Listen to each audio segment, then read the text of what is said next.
નવસારી જિલ્લાના ગણદેવી તાલુકાના બિલીમોરા શહેરમાં હોમગાર્ડ દિવસની નિમિત્તે હોમગાર્ડ વિભાગ દ્વારા ભવ્ય રેલીનું આયોજન કરવામાં આવ્યું હતું. રેલી દ્વારા હોમગાર્ડ દિવસની ઉજવણી ઉત્સાહપૂર્વક કરવામાં આવી. વધુમાં જણાવીએ કે વર્ષ 1962 પૂર્વ પ્રધાનમંત્રી શ્રી મોરારજી દેસાઈએ હોમગાર્ડમાં ગાર્ડનની સ્થાપના કરી હતી. રેલી શહેરના મુખ્ય માર્ગો પરથી પસાર થઈ હતી, જેના કારણે નાગરિકોમાં જાગૃતિ અને શિસ્તનો સંદેશ આપવામાં આવ્યો.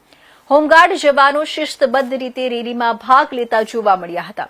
આ પ્રસંગે ઇન્ચાર્જ અધિકારીએ હોમગાર્ડ દળની કામગીરી, સમાજ પ્રત્યેની જવાબદારીઓ અને આપત્તિના સમયમાં તેમની મહત્વપૂર્ણ સેવા અંગે માહિતી આપી હતી.